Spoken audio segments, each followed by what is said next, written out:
Latris, who's been working with us for many years on the state side, now head of Empire State College. My daughter Mariah Kennedy Cuomo, one of three, no favorites. Her participation today will be clear in a couple of minutes. To my right, Blessed DeRosa, Secretary to the Governor. Let's give you some facts about where we are today. The number of total hospitalizations is 9,600. That is a lower number than yesterday, barely. It's basically flat. As I mentioned yesterday, the weekend reporting numbers tend to be a little erratic sometimes. We're not quite sure why. This whole reporting mechanism has just been in place a couple of months. First time ever, every hospital has reported every day to the state. But it's better than going up. You see the overall total hospitalizations is down. Change in intubations is down. That's good news. And the number of new hospitalizations is also down. This is an important number. This is how many people came in yesterday with a diagnosis of COVID into hospitals, or people who were technically in a hospital who were then diagnosed with COVID. But again, Sunday is a different day operationally for hospitals. But again, the number's down, so it is good news. This is always the worst number when we're going through the facts of the day, and it is not good news. Number of lives lost, 230, technically up from yesterday, even allowing for the Sunday reporting. But it is painful news for all New Yorkers, and we'll remember those families in our thoughts and prayers. There's no doubt that we're coming down the mountain.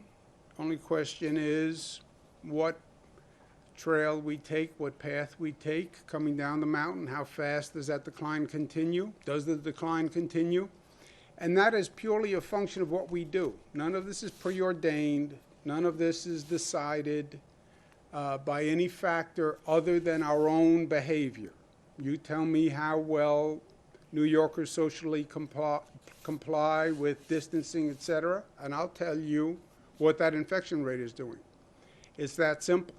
And everything we have done thus far has worked, and that's why the number's coming down. But you tell me what we do today and tomorrow, and I'll tell you the infection rate in the next few days.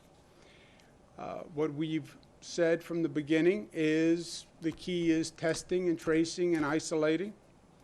It's very hard to do. It's easy to say. No one has ever done this before. We've never put this kind of testing regimen in place. Industry-wide, we've never had a tracing operation that's anywhere near this magnitude. We've never done isolation, quarantine. That's never happened before.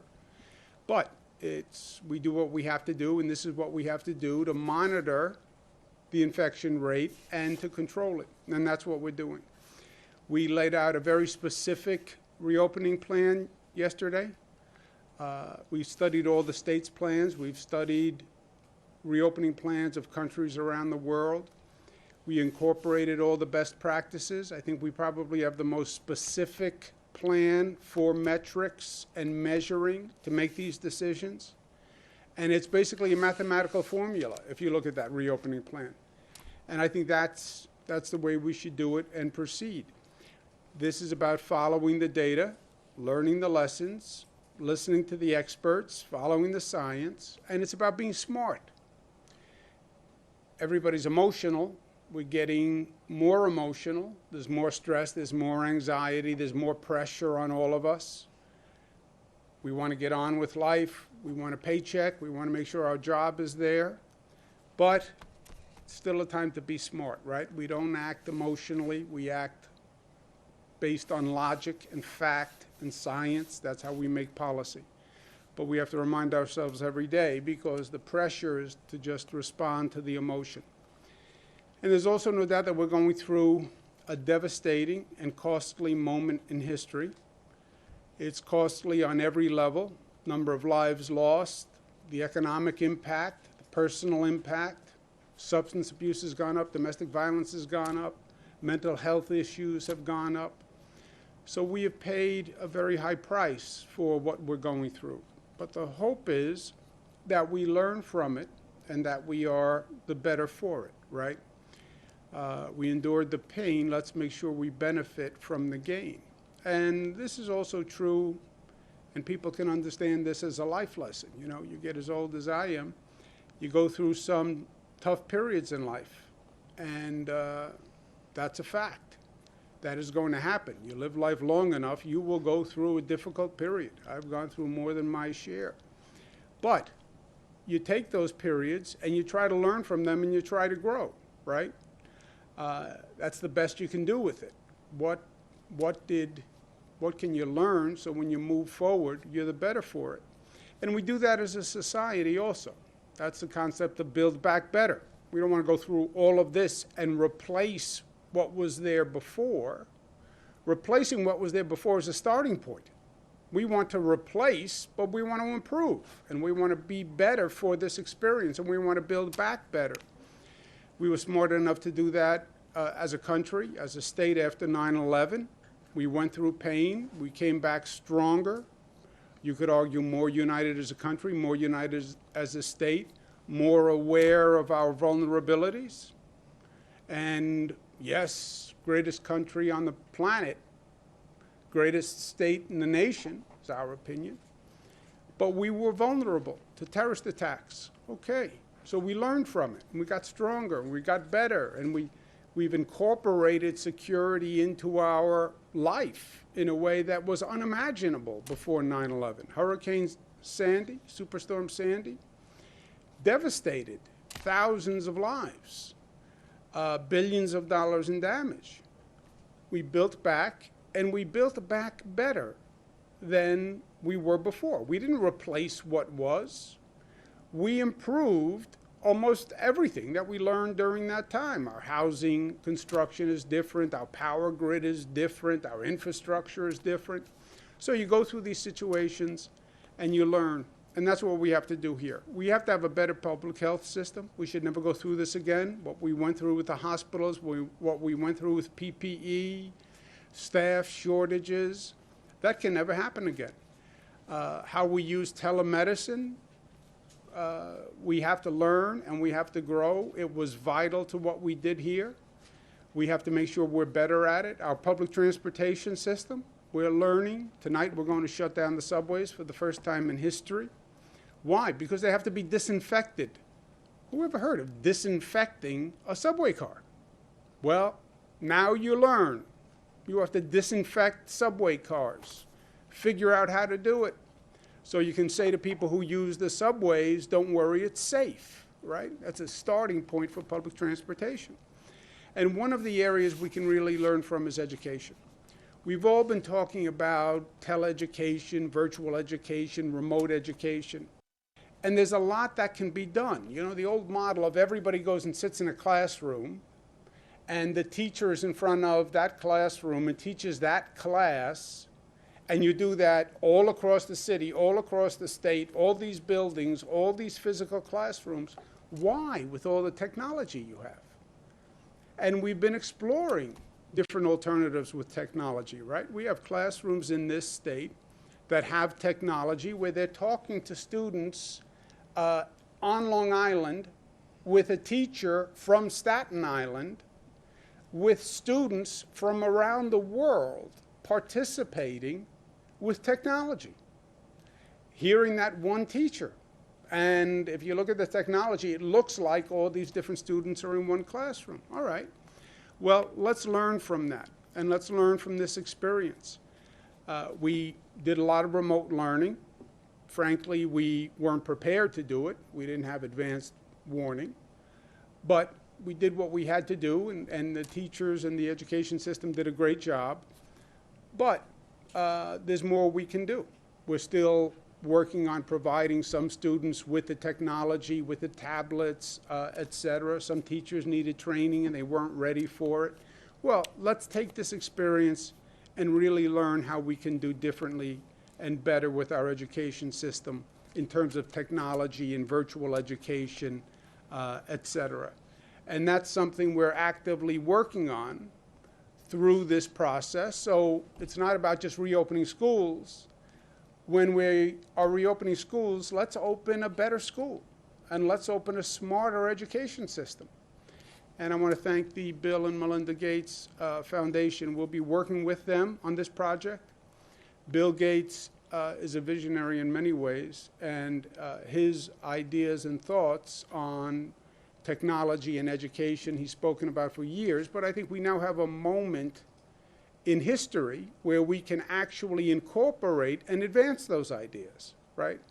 When does change come to a society? Because we all talk about change and advancement, but really we like control, right? And we like the status quo, and it's hard to change the status quo. But you get moments in history where people say, okay, I'm ready for change. I get it. I think this is one of those moments. And I think education, as well as other topics, is a topic where people will say, look, I've been reflecting, I've been thinking, I learned a lot. We all learned a lot about how vulnerable we are and how much we have to do. And let's start talking about really revolutionizing education. And it's about time.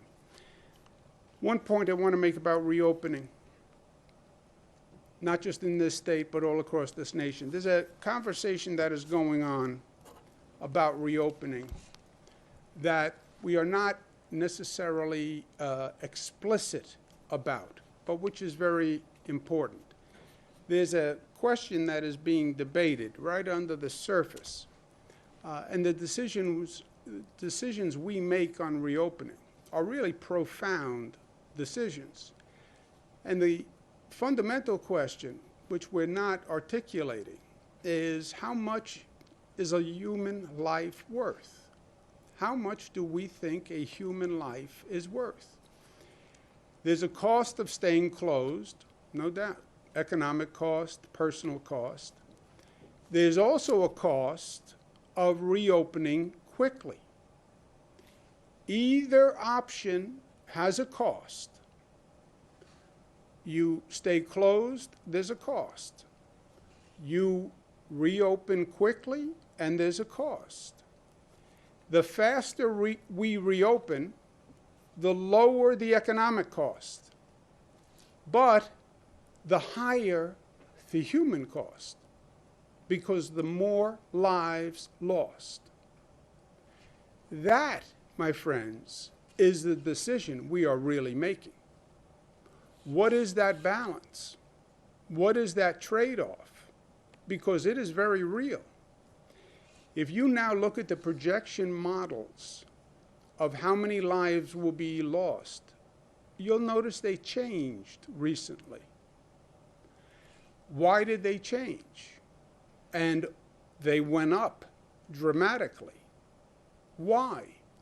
Because now they're factoring in the reopening plans and the reopening schedules that states are announcing.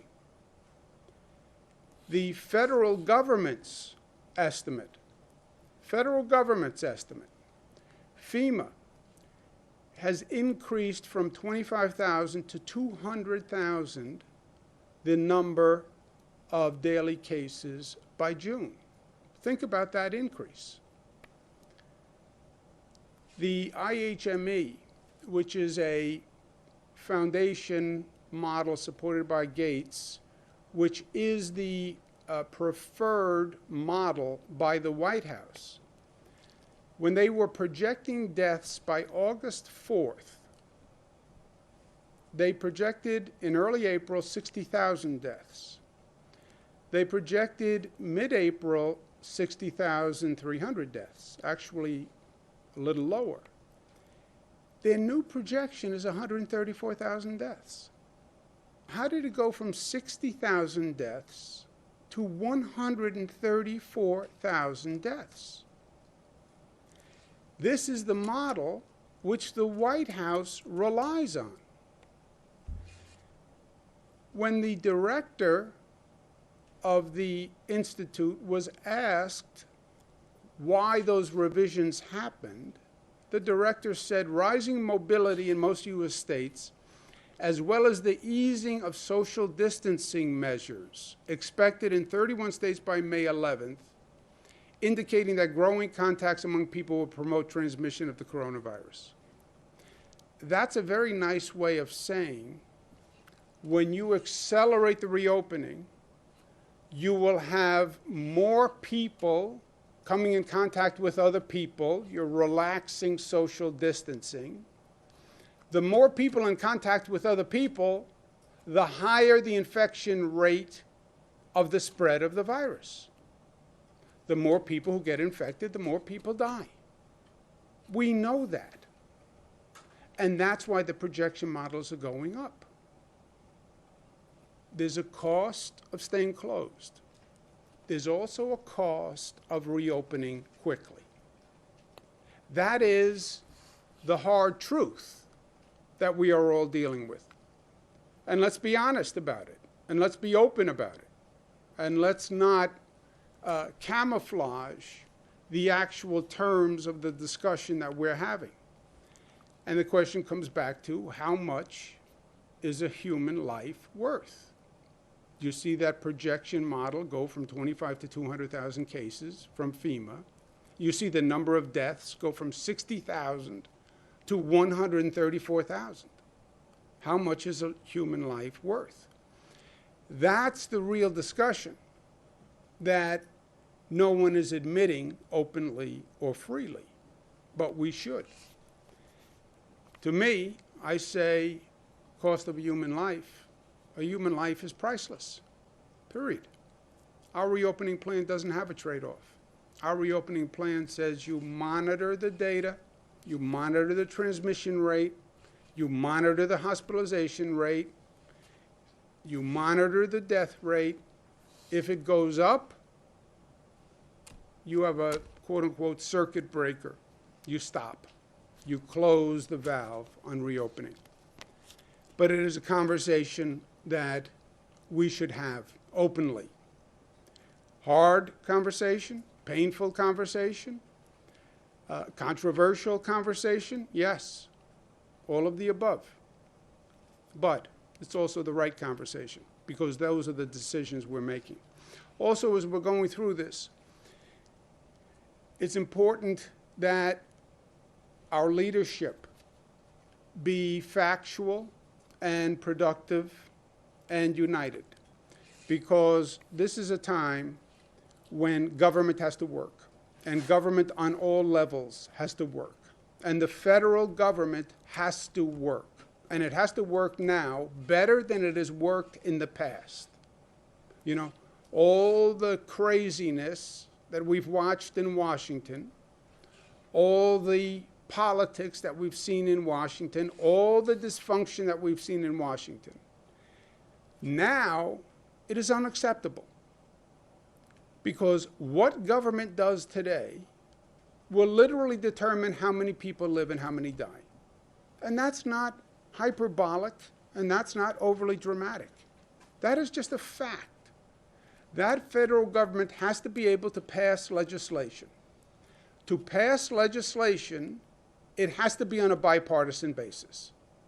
You have the Congress, the House is controlled by Democrats, the Senate is controlled by Republicans.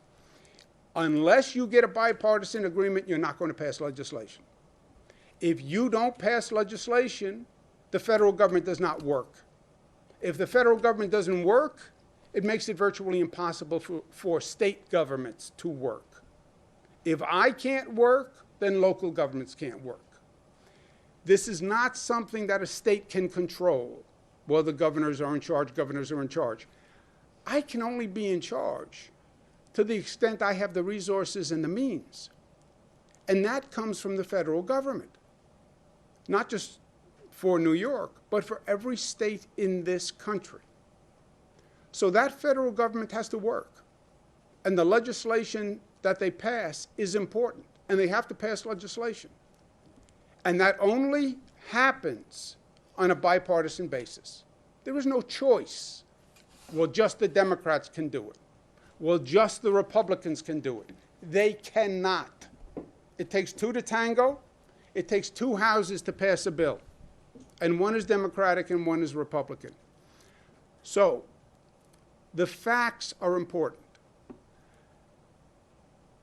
president gave an interview, as reported in the New York Post. Blue state coronavirus bailouts are unfair to Republicans.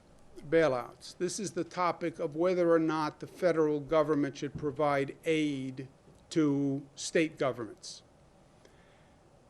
And it's been a discussion for weeks.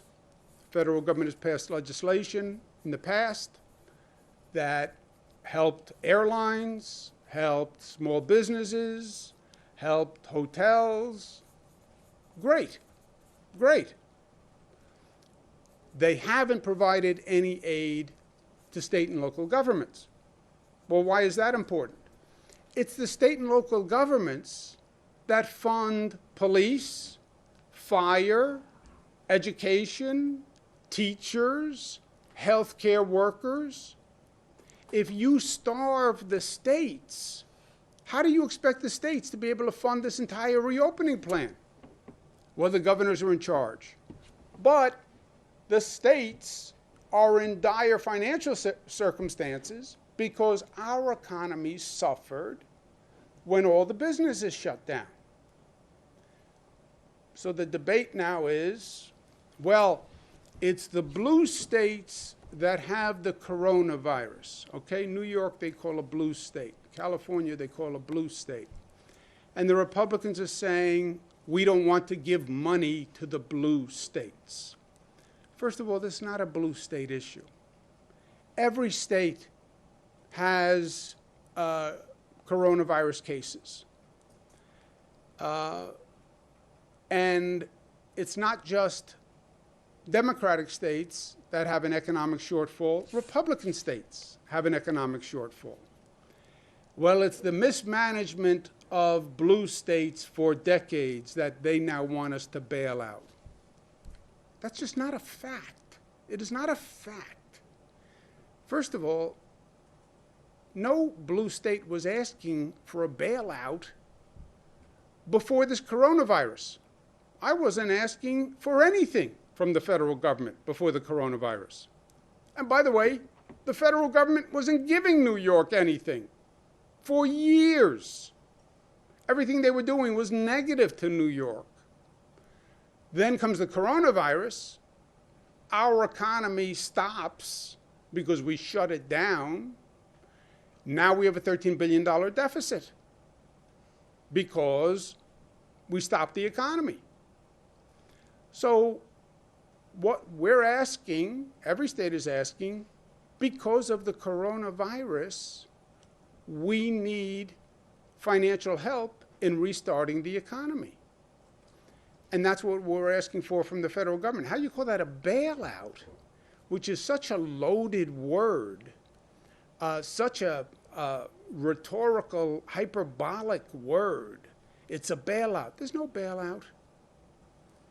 Because of the coronavirus, this nation has been impacted and states have been impacted because the states make up the nation. And we need financial help because of the coronavirus situation. And this is not any mismanagement by the states. If anything, the mismanagement has been on behalf of the federal government. And that's where the mismanagement has gone back decades. Senator Moynihan, God rest his soul, New York senator, great man, said decades ago that New York has been continually shortchanged by the federal government. Why? Because we have always given them more money than they gave us back. Right? How does the federal government work? The federal government collects taxes and puts it all in a pot, and then takes money from that federal pot and gives it back to the states.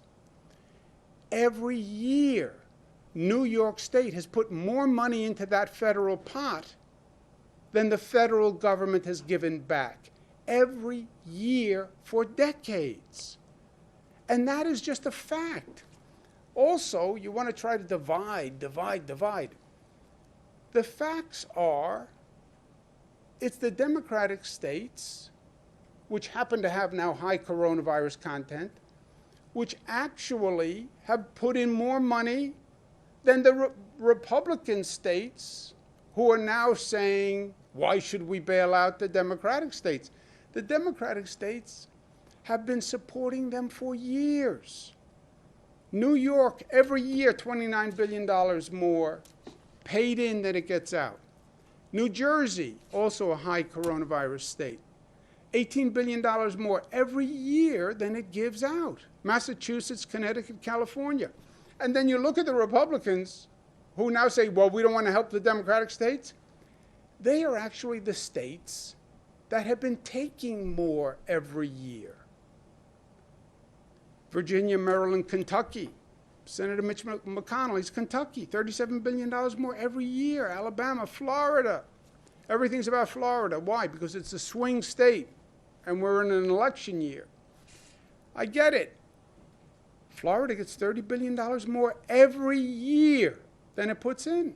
What are you talking about? Fairness, equity, bailout.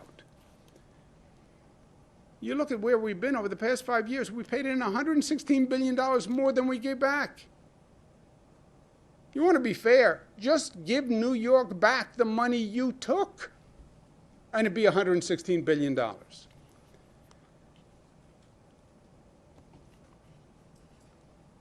Who gives and who takes?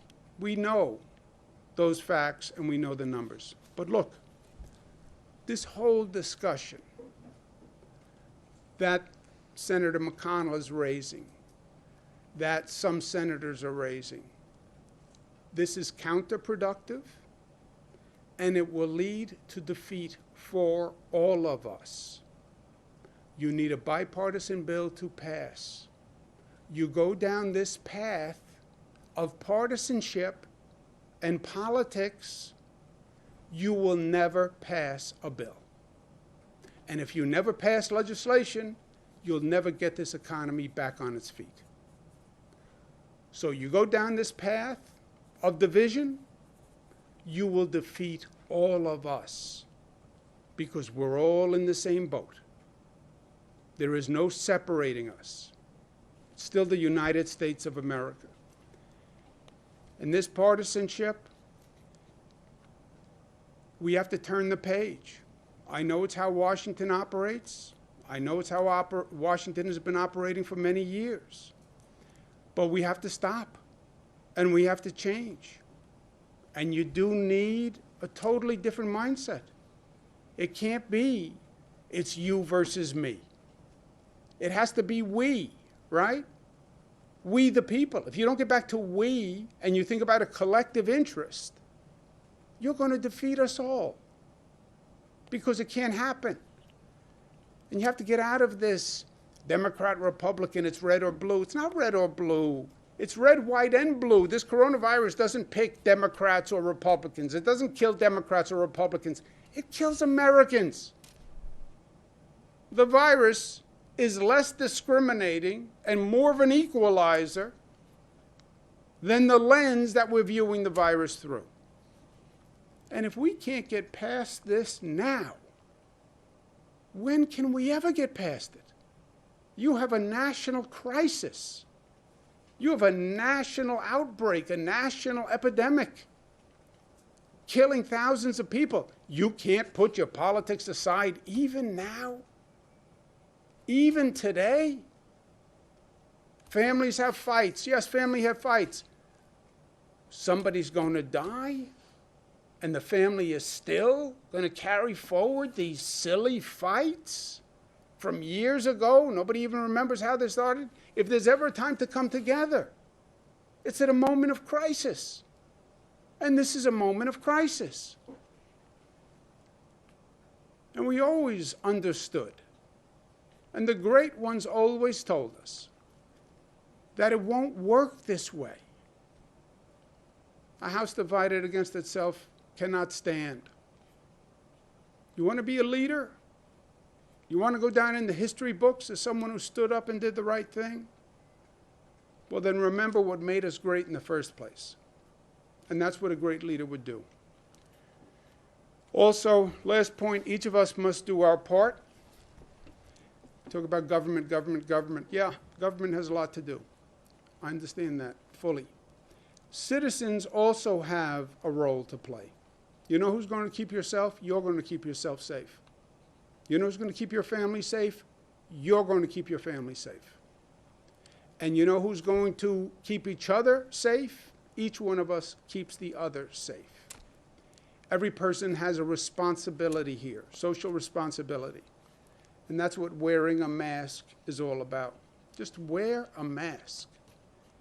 It's the smart thing to do. It's also the right thing to do, right thing to do. In all this complexity, there is still a right thing.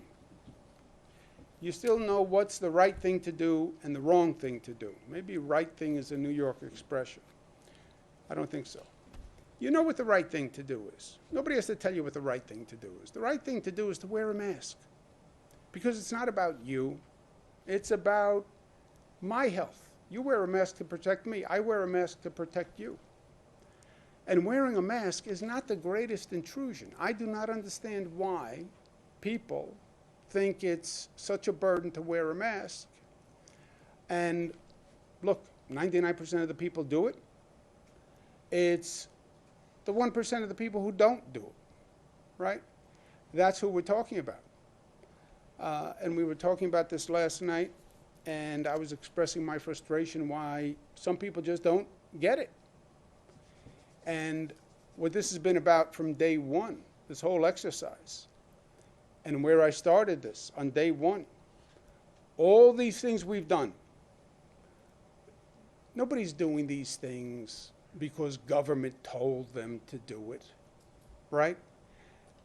I'm first governor in the history of the state of New York to say we're closing businesses, to say you must be quarantined. No governor has ever said that. How do I enforce that? I can't. I can't. How do you enforce making 19 million people stay at home? I can't. I said from day one, I can give the facts to New Yorkers, but then New Yorkers have to decide and agree that it makes sense given the facts and agree to do it. And New Yorkers have agreed to do it. All of these things. Closing schools, closing businesses, stay at home, socially distancing. So now wear a mask. And I was saying last night, I don't understand why this wear a mask is so hard. Mariah suggested it may be the way I'm communicating it. I'm just not effectively communicating. Don't laugh. Well, first of all, this is a common refrain in my house from my daughters, that it's me and my lack of ability to communicate effectively. It's a fair statement. And I'm guilty. I have no doubt I am guilty. I am a bad communicator. And that I haven't been communicating the rationale for wearing a mask effectively. So I'm open-minded. I understand my weaknesses and my flaws. I'm a work in progress. We're all a work in progress. I'm trying to get better. So Mariah's suggestion is, look, why don't we ask New Yorkers to produce an ad that the state could run on explaining to New Yorkers why they should wear a mask. And the context and the rationale and the health reasons and the social responsibility, and it's not that big a deal. Maybe there's a better way to communicate it than I have been communicating it. Again, 99% of the people are doing it, and it's great. We're talking about that 1%. So maybe I just haven't been persuasive or effective enough in my communication skills. So I said to Mariah, great idea. We'll ask New Yorkers, produce an ad, 30-second ad. They submit it. Mariah's going to be an unofficial advisor with the Department of Health. Pick the 5 best, put them online, let New Yorkers pick the best ad. State will run that ad. It'll say on the bottom, produced by whoever won the competition. They'll get a lot of acclaim. They'll go on to be big creative experts. And maybe we'll have an ad that that communicates this better than I have been able to communicate it to date. So I'm excited about that. And Mariah is going to help on that and take it on as a project. And I'm excited about that. At no cost to the people of the state of New York, she will be a volunteer. The boyfriend can try to put in, he could submit a possible ad for consideration. The boyfriend will lose, but he could submit an ad because I'm still governor. And that's what we're going to do. Mariah, do you want to add anything, or did I explain it clearly in my flawed communication modality? No, I think you covered it. We'll be providing more information in the next few days, but if you are interested, you can go to wearamask.ny.gov. Melissa, anything else on No, that? perfect. See, sometimes I communicate. Sometimes I communicate effectively. But you're not alone in criticizing my communication skills. Many of the people in this room would agree with you. And we are New York tough, smart, united, disciplined, and loving. Questions? Governor, can you comment on, it looks like there's some new reporting regarding nursing homes, and it would increase the total by about 1,700 in terms of total deaths. Does that count towards the official tally, or are they in a different category? How's that being reported out? You have, I'll ask Jim or Melissa to explain this, because I don't know the details, frankly. You have two categories: confirmed deaths, and then probable or presumed deaths. And they list numbers in both categories. Some people combine the two, confirmed deaths and presumed deaths, and have one number. Some people keep them separate, and then they're often reported separately or they're reported together. But that has been going on for a while. But Jim, is that accurate? That's accurate, Governor. Like we've reported in the past, we asked the nursing homes to provide updated information. They originally provided about 3,100 total deaths. The confirmed deaths of those are actually 2,100. That gets added to the official count. We are counting both the presumed and confirmed, but the confirmed deaths are the one we're running in the official tally. Other localities are submitting unconfirmed deaths, but we want to confirm those things as much as we can. But now we're putting up both categories so people can clearly see, because some of the facilities were reporting both together and it was difficult to tease out. So we've asked them to report clearly that line of both confirmed and presumed. And specifically, Isabella Geriatric Center, which is something we drew attention to this week, they issued a statement saying there had been 98 deaths, but the official reporting shows less than that, something in the 60s. Does it not count hospital deaths? In other words, if someone goes from a facility to a hospital, is that then counted differently? Those get reported in the hospitalization deaths. The Isabella situation, they reported 60, but in actuality, it's 21 confirmed deaths and the remaining being presumed, which we'll have to officially try to confirm one way or another. So it is in line with keeping with what they were sending before, but we've asked those facilities to update, which they have.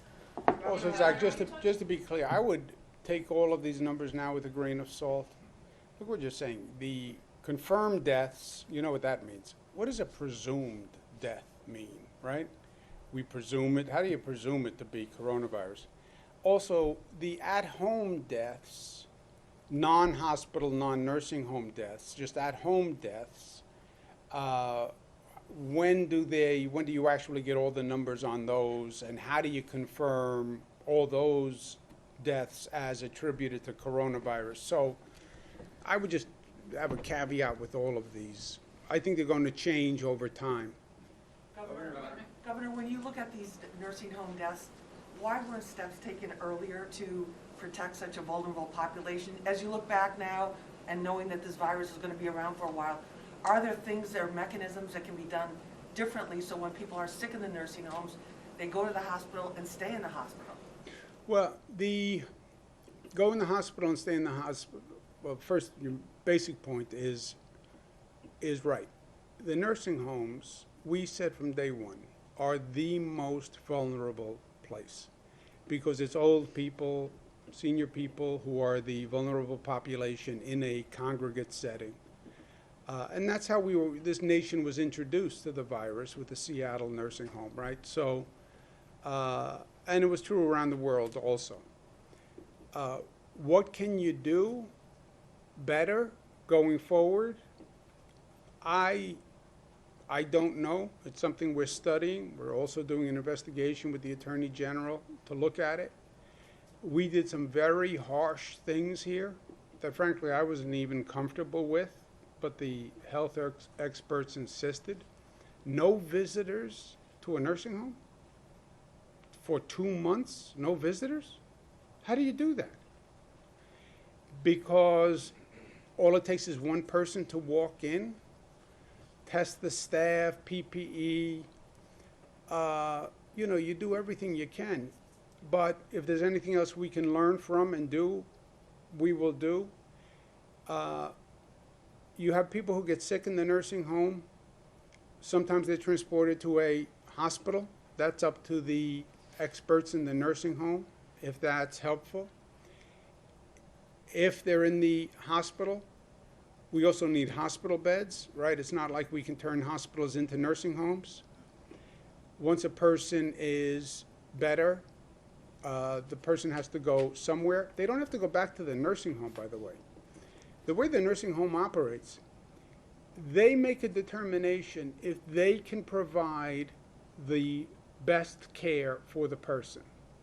If the nursing home says, I can't provide care for this person, then the nursing home must transfer the resident or call the Department of Health and say, this person should be referred somewhere else. I can't take care of this person. We have COVID-only facilities that can take people from nursing homes. The nursing home has to make the decision. So if the hospital calls and says, I want to send back a person who had COVID but is now better to the nursing home, if the nursing home doesn't think they can take them, they shouldn't. And all they have to do is say no and tell the Department of Health, and that person will go somewhere else. So it really comes down to that nursing home has to know what its limits are, who it can provide care for, and who it can't provide care for, and we have alternatives. But we have to get it from that nursing home first. Melissa, do you have anything to add on that? No, actually, Jim, do you want to speak to that? I think the governor said it. We've had really aggressive measures in New York State. No visitors from the outside, which is a pretty aggressive measure. 12-hour temperature checks on all staff, PPE requirements for all staff. And as the governor said, the rules from the federal government and the state are clear. You have to do separate cohorts for COVID positive versus COVID negative, not only for the residents, but also for the staff. And if you cannot do it, the regulations state specifically, NYCRR 487.4 and 488.4 cannot admit residents who are symptomatic unless the facility's licensure and certification require on-site clinical staff capable of attending to the medical needs of symptomatic COVID residents pursuant to the instructions. So it's clear, and we've made many facilities available for COVID only. It's up to the facilities to call us to make sure we can make that transfers happen. And what do nursing home staff do if they're not able to get PPE in the nursing home? We've been working directly the state. This is a residential requirement for the facility themselves, but facilities that have had difficulty, we have provided hundreds of thousands, if not millions, of PPE to nursing homes all across the state, including downstate. Hundreds of thousands of gloves, hundreds of thousands of goggles, face masks, gowns. So we've been working to backfill something that's not actually a requirement of the state to do, but given the crisis, we have been providing that material as well to those facilities. But just if I can make one point, everybody wants to point at the nursing homes now. We knew the nursing homes were going to be a target, and whatever we do, they will be a target. Those nursing homes, and I've spoken to a number of them and staff, they are doing phenomenal work. We lost 230 people yesterday. We didn't lose 230 people to coronavirus because we didn't do everything that we could do. We have the best healthcare system on the planet, I believe, and our people are doing everything they can do. We have the equipment, we have the staff, they're doing everything they could do. Still 230 people died. In a nursing home, that coronavirus, if it figures out a way to get in there, and all it takes is one person, one staff person who doesn't have a temperature, is not symptomatic, one facility person, one person who comes to work on the air conditioning system, all it takes is one person to bring that virus in there. And you do everything you can, but at the same time, you can't do everything, right? That's fine. And Governor, when you're talking about reopening, what do you say to people who say the metrics that you laid out yesterday are unrealistic and it will keep places like New York City closed for a very long time, possibly until there's a vaccine? And to the end of reimagining, what do you see the subways looking like, and how can you social distance on the subway? Yeah, the first on the metrics. The metrics, we didn't create any metrics. Those are all best practices. Most of the metrics are CDC metrics. The main metrics are from the federal CDC. So they're all reasonable and come from reliable sources, quote unquote, experts in the field, to the extent there are experts in this field, because as we've learned, the experts have also been wrong. But they are metrics and they are measurements. And the alternative is, well, I don't want to follow any measurements, even if they are the safe, sane measurements, because I want to reopen. Yeah, I understand that. That's the emotion over the logic, right? So the question will become, do you want to reopen even if it is not safe to reopen? And that's the question I pose. And that is the question that we're dealing with in society. Okay, more people will die. I want to reopen anyway. Okay, how many more deaths are you willing to sustain to reopen quickly? 100 more deaths? 500 more deaths? Because there is a cost of reopening. There's a cost of staying closed. There's a cost of reopening too quickly. So let's be honest about it. It's a trade-off. And say to the American people and say to the people of the state of New York, we can reopen tomorrow if you want to reopen. This is how many more people will die. IHME model says they adjusted it from 60 to 134,000 nationwide, based on what 31 states are doing. If you're okay with that, you're okay with that. When will we reopen? When it's safe. You tell me how fast that line comes down, how fast the decline. I'll tell you when we reopen. It depends on what we do. And that's where we are. When will the subways reopen? When the subways are open. You mean when will they reopen on the nighttime service? No, reimagining the subways. Oh, the reimagine, look, you can take precautions on the subways, but, you know, you can socially distance now on a subway because the ridership is down 92%. But when the subway is up and running, I don't think it would be possible to stay 6 feet apart. You could wear masks, you could do sanitizer. I don't know what the car capacity would go down to at 6 feet apart. By when do you expect New York City and downstate areas to hit all 7 of the metrics? And what happens if a region reopens, meets all the criteria, but then regresses in one of the 7 metrics? Do the restrictions go back into place? What happens if Yeah, look, you've seen that in countries around the world. They reopened because there's pressure to reopen. The numbers went sky high, and they backtracked. That's not ideal. It's better than seeing the numbers go through the roof, but it's not ideal. The ideal is you reopen in a controlled format that when those numbers start to tick up, you've been watching the numbers, and then you adjust your reopening, right? What we've seen in other countries, it was binary. They opened, and then they closed. More intelligent, I think, with retrospect, a modulated reopening, so you can watch those numbers, right? And you turn the valve, you watch the flow, and you watch the dials. And as soon as you see the dials move, slow down on the flow.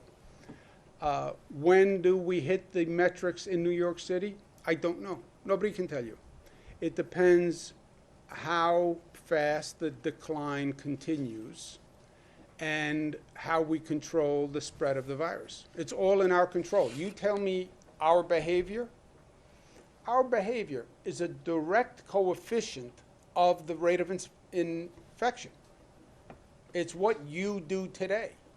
You don't wear a mask, you wind up infecting someone, so we're in total control of that number. And we don't even know the rate of decline, right? You can factor out by the current rate, but we don't know how low it's going to go. That's why we watch the numbers every day. Governor, why is this? The president specifically said that Democrat-led states, quote, have been mismanaged over a long period of time. What's your reaction to that? What role do you want the president to try to get the two to tango? And have you considered waiving the state tax on emergency workers who volunteered to come here from out of state? Yeah, we're not in a position to provide any more subsidies right now because we have a $13 billion deficit. So there's a lot of good things I would like to do. And if we get federal funding, we can do.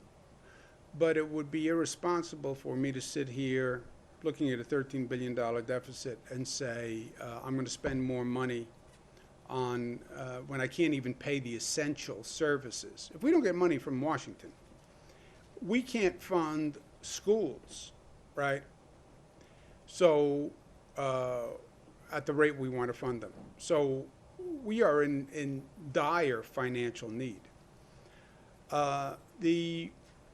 What would I want to say to the president?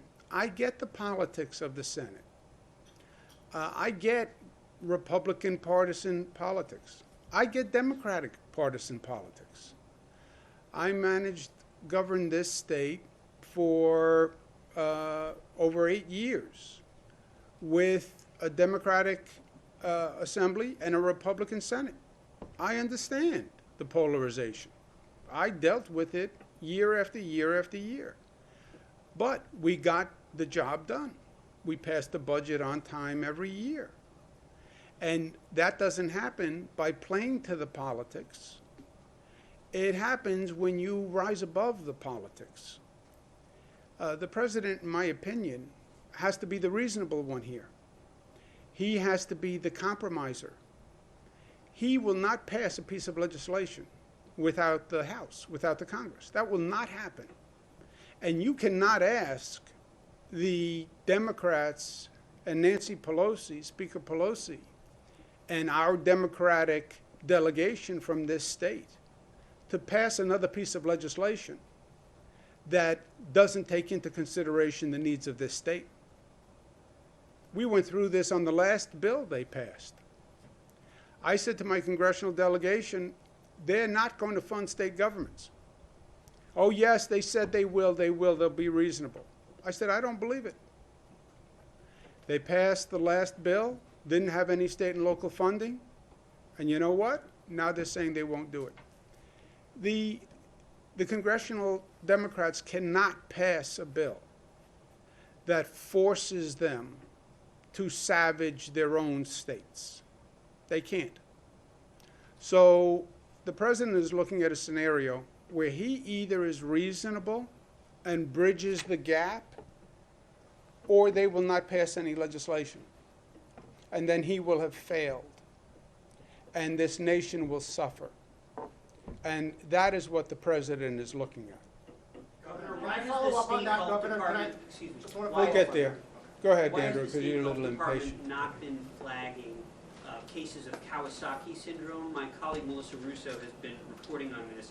It's a COVID-like syndrome that impacts children. Nassau County has 17 cases in the ICU, I think 40 cases overall. The State Health Department has not been providing an update on this. We're wondering where that stands. Yeah.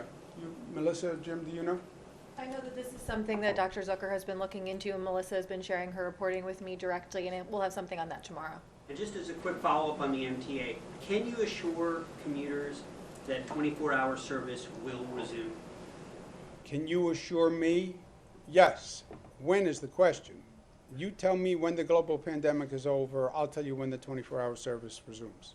You go first. Does that mean when there's a vaccine?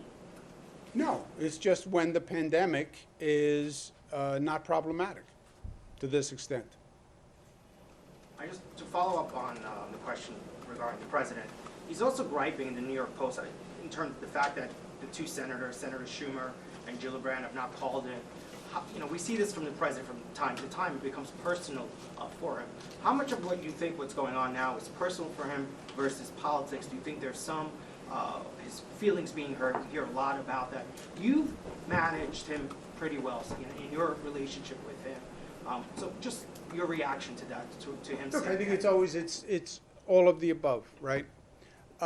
First, on the mismanagement of the state. This state was doing very, very well before coronavirus. Lower taxes, highest number of jobs in history. We were doing great. I wasn't asking for a nickel from the federal government, and we weren't getting anything from the federal government. So it has nothing to do with decades of mismanagement. The only decades of mismanagement really is on the federal side with that inequity for decades. New York State has been subsidizing the federal government for decades. That is a numerical fact. It's not an opinion. It's not rhetoric. It's not hyperbole. It's a fact. They're numbers. They're numbers. We put in more than we get out. So that's that on that issue. I don't even think the president started this fight. I think this is the Republicans' fight. This is the Republicans in the Senate are saying, we come from Republican states. Why should we give any money to Democratic states? Which is just a really selfish, narrow, isolationist, divisive, partisan opinion, right? If New Yorkers took that stand, then nobody should have paid federal taxes for the past 30 years because we were giving them money, right? And there was no crisis. It was just an annual, we are a relatively rich state, so we give Florida $30 billion every year. So that's where it started. The president now articulated that theory in the Post. And if he is adopting that theory, that he also believes we shouldn't help Democratic states deal with the coronavirus fallout, I think it is partisan, it is divisive, and it is self-defeating. Because the Democrats in the House cannot be fooled again. And they cannot pass a bill that doesn't provide help to the people they represent. The congressional members from New York cannot pass another bill that does not provide help to the people they represent. They can't do that and then come home and stand before the people they represent. So if the president doesn't figure out how to bridge this divide, he will have no legislation. And if he doesn't have legislation, he will have failed as a leader, which is problematic on a number of levels. And more importantly, this nation will suffer. So I think it is a bad road for the president to go down. Now, is part of it personal with the senators? Look, he has said to me, one of the main fights I had with the president was on a program called SALT. It was a tax change that ended state and local tax deductibility, which took this New York incongruity where we give more than we get back, and it put it on steroids. It ended our deduction of state and local taxes. And it cost us $14 billion more every year.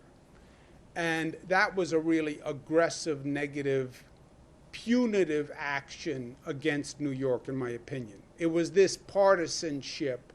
It took more money from the Democratic states to give to the Republican states. That's what it did, SALT. And I had a clear disagreement with the president about it on a number of occasions. And the president, in fairness, back then said that the senators hadn't fixed it and the senators should have fixed it. So this is a long-running issue with him. Stewart Last week, Cousins. Excuse me, let me just see if I can get to everyone. thank you. Last week, you made a reference to Brazil as an example of lack of planning on COVID-19 response. Could you tell us why do you think Brazil is the bad example on dealing with the pandemic? And also, you said today that you studied reopen plans for other countries. What plans inspired New York and reopen model more? Yeah, we have studied just about every plan that's been out there, and more than plans, the experience. You can go look at what happened in Europe when they reopened. You can look at China when they reopened. And all of them, to a plus or minus degree, have seen some rebound of the virus. And the question is, how big is the rebound, and can you manage that rebound? Or is the rebound so high that you have to go back to close down, which we've seen in other countries? So it's more learning from their experience, right? Somebody walks down the path, you have to walk down a path, ask them what they found when they walked down the path. We're learning from the benefit of that experience. I don't think we said anything about Brazil's plan specifically beyond just the experimental. Let's take one more. Just on behalf of the nurses, we're hearing that nurses from out of town are having to jump through hoops. So just wondering if you'll extend your executive order past May 15th that does not require them to get a New York license. Yes, right? Yeah, we're actually doing that today. Thank you. I'm going to work. Be safe, guys. Thank you very much.